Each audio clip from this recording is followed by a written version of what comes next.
Genesis chapter 41.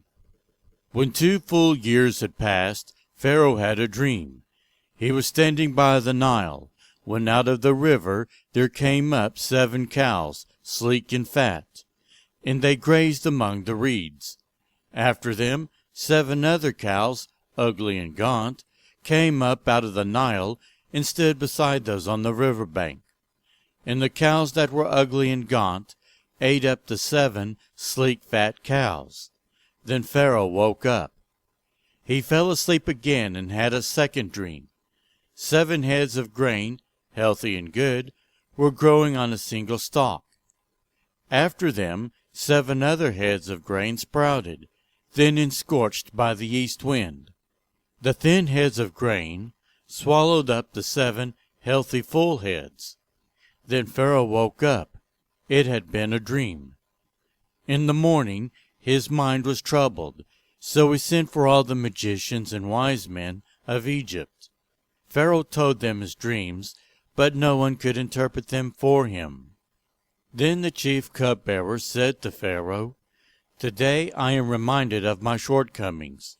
Pharaoh was once angry with his servants, and he imprisoned me and the chief baker in the house of the captain of the guard.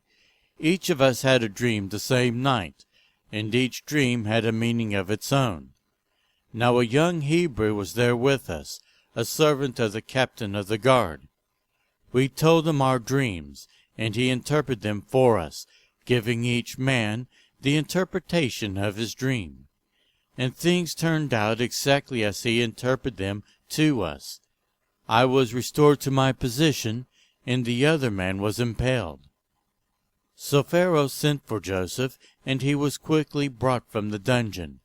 When he had shaved and changed his clothes, he came before Pharaoh. Pharaoh said to Joseph, "I had a dream, and no one can interpret it.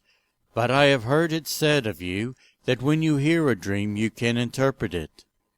"I cannot do it," Joseph said to Pharaoh, "but God will give Pharaoh the answer he desires." Then Pharaoh said to Joseph, "In my dream I was standing on the bank of the Nile, when out of the river there came up 7 cows, fat and sleek, and they grazed among the reeds. After them 7 other cows came, scrawny and very ugly and lean. I had never seen such ugly cows in all the land of Egypt. The lean, ugly cows ate up the 7 fat cows that came up first. But even after they ate them, no one could tell that they had done so. They looked just as ugly as before. Then I woke up. In my dream I saw 7 heads of grain, full and good, growing on a single stalk. After them 7 other heads sprouted, withered and thin and scorched by the east wind. The thin heads of grain swallowed up the 7 good heads. I told this to the magicians, but none of them could explain it to me."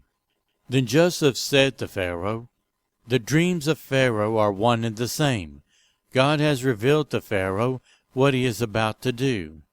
The 7 good cows are 7 years, and the 7 good heads of grain are 7 years. It is one and the same dream. The 7 lean, ugly cows that came up afterward are 7 years, and so are the 7 worthless heads of grain scorched by the east wind. They are 7 years of famine. It is just as I said to Pharaoh. God has shown Pharaoh what he is about to do. 7 years of great abundance are coming throughout the land of Egypt, but 7 years of famine will follow them. Then all the abundance in Egypt will be forgotten, and the famine will ravage the land. The abundance in the land will not be remembered, because the famine that follows it will be so severe. The reason the dream was given to Pharaoh in 2 forms is that the matter has been firmly decided by God, and God will do it soon.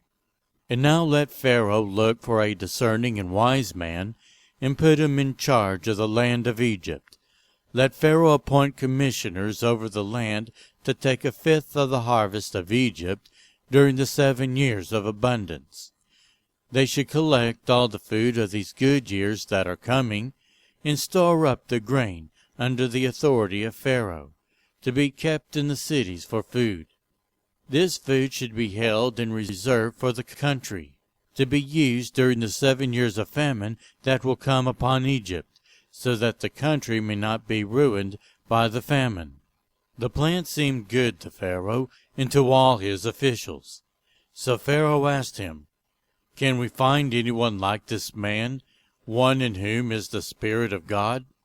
Then Pharaoh said to Joseph, "Since God has made all this known to you, there is no one so discerning and wise as you. You shall be in charge of my palace, and all my people are to submit to your orders. Only with respect to the throne will I be greater than you." So Pharaoh said to Joseph, "I hereby put you in charge of the whole land of Egypt." Then Pharaoh took a signet ring from his finger and put it on Joseph's finger. He dressed him in robes of fine linen and put a gold chain around his neck. He had him ride in a chariot as his second in command, and people shouted before him, "Make way!" Thus he put him in charge of the whole land of Egypt. Then Pharaoh said to Joseph, "I am Pharaoh, but without your word no one will lift hand or foot in all Egypt." Pharaoh gave Joseph the name Zaphanath-Paneah, and gave him Asenath, daughter of Potipharah, priest of On, to be his wife. And Joseph went throughout the land of Egypt. Joseph was 30 years old when he entered the service of Pharaoh, king of Egypt. And Joseph went out from Pharaoh's presence and traveled throughout Egypt. During the 7 years of abundance, the land produced plentifully. Joseph collected all the food produced in those 7 years of abundance in Egypt, and stored it in the cities. In each city he put the food grown in the fields surrounding it. Joseph stored up huge quantities of grain, like the sand of the sea. It was so much that he stopped keeping records because it was beyond measure. Before the years of famine came, 2 sons were born to Joseph by Asenath, daughter of Potipharah, priest of On. Joseph named his firstborn Manasseh, and said, "This is because God has made me forget all my trouble and all my father's household." The second son he named Ephraim, and said, "It is because God has made me fruitful in the land of my suffering." The 7 years of abundance in Egypt came to an end, and the 7 years of famine began, just as Joseph had said. There was famine in all the other lands, but in the whole land of Egypt there was food. When all Egypt began to feel the famine, the people cried to Pharaoh for food. Then Pharaoh told all the Egyptians, "Go to Joseph and do what he tells you." When the famine had spread over the whole country, Joseph opened all the storehouses and sold the grain to the Egyptians, for the famine was severe throughout Egypt. And all the world came to Egypt to buy grain from Joseph, because the famine was severe everywhere.